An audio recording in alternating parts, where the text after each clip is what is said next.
बारिश उस रात भी हो रही थी, धीमी, ठंडी और पुरानी यादों जैसी भारी। शहर का छोटा सा रेलवे स्टेशन लगभग खाली पड़ा था। प्लेटफॉर्म नंबर 2 पर लगी पीली ट्यूबलाइट बार बार झिलमिला रही थी। रात के 11:30 बज रहे थे और हमेशा की तरह वो बूढ़ा आदमी उसी लोहे की बेंच पर बैठा था। पुराना भूरा कोट, कांपते हाथ और आंखें जो हर गुजरती ट्रेन को ऐसे देखती थीं जैसे उनमें अब भी उम्मीद बाकी हो। स्टेशन के लोग उसे पहचानते थे। कोई उसे बाबा कहता था, कोई पागल बूढ़ा। लेकिन सच किसी को नहीं पता था।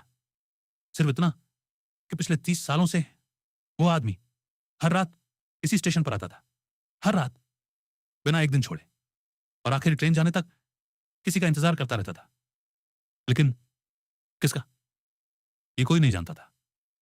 कुछ लोग कहते थे उसका बेटा कहीं खो गया था, कुछ कहते उसकी पत्नी उसे छोड़कर चली गई, और कुछ लोग बस हंस देते थे, अरे छोड़ो, बुढ़ापे में दिमाग चला गया होगा। लेकिन वो बूढ़ा आदमी कभी कुछ नहीं कहता था। वो बस चुपचाप बैठता, ट्रेन को देखता और फिर रात खत्म होने पर धीरे धीरे उठकर चला जाता, जैसे आज भी कोई आने वाला हो।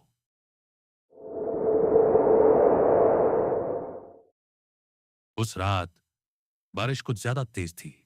लाउडस्पीकर पर आवाज आई, गाड़ी संख्या 14809 अपने निर्धारित समय से लगभग 1 घंटा विलंब से चल रही है।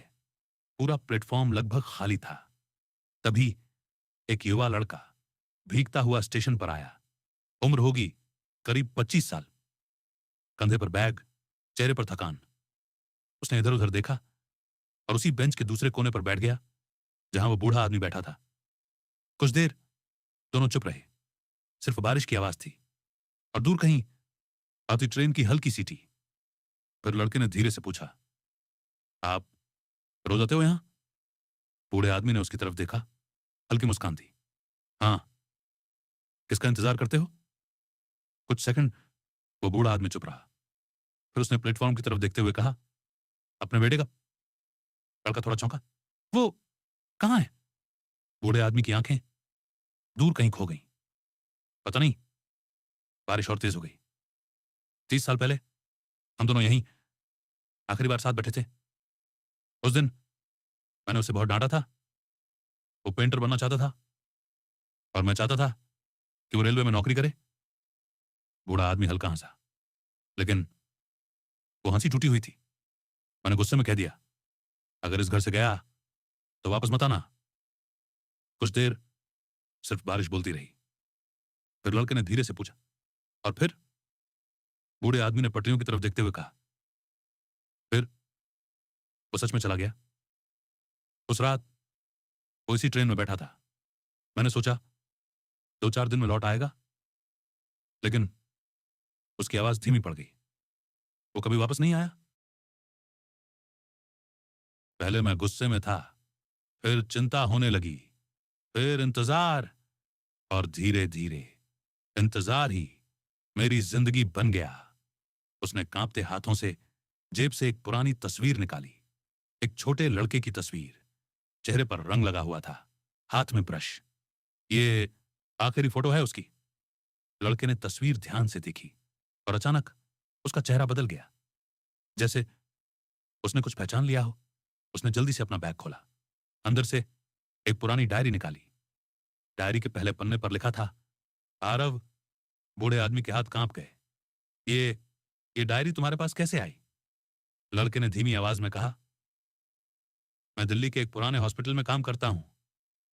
3 महीने पहले वहां एक आदमी भर्ती था। कैंसर था उसे। मरने से पहले उसने मुझे ये डायरी दी। बूढ़ा आदमी अब पूरी तरह उसकी तरफ मुड़ चुका था। लड़के ने धीरे से कहा, उसने कहा था, अगर कभी इस शहर आओ तो स्टेशन पर एक बूढ़ा आदमी मिलेगा, उसे ये दे देना।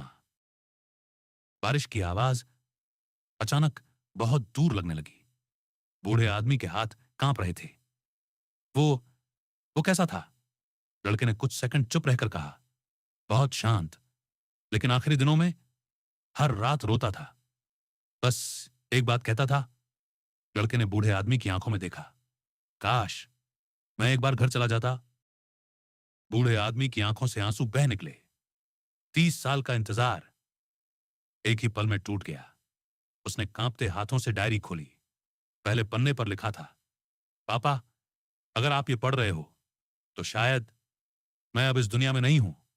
बूढ़ा आदमी अब रो रहा था, खामोशी से, धीरे धीरे, जैसे कोई अंदर से टूटता है। डायरी में आगे लिखा था, मैं वापस आना चाहता था।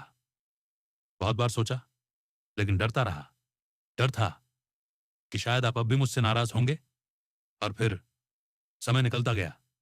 लेकिन सच कहूं, मैंने पेंटिंग कभी नहीं छोड़ी, क्योंकि वो सपना आपने नहीं, भगवान ने मेरे दिल में रखा था। बूढ़े आदमी ने डायरी अपने सीने से लगा ली। उस रात 30 साल बाद वो पहली बार प्लेटफॉर्म पर अकेला नहीं था। कुछ देर बाद ट्रेन आई। लड़का उठकर जाने लगा, फिर अचानक रुका। एक बात पूछूं? बूढ़े आदमी ने उसकी तरफ देखा। लड़के ने धीमी आवाज में पूछा, अगर वो उस रात वापस आ जाता तो क्या आप उसे माफ कर देते? बूढ़ा आदमी हल्का मुस्कुराया। आंखों में आंसू अब भी थे। उसने धीरे से कहा, बेटे, मां बाप बच्चों से नाराज रह सकते हैं, लेकिन उनसे प्यार करना कभी बंद नहीं करते। वो बूढ़ा आदमी उस रात पहली बार किसी का इंतजार नहीं कर रहा था।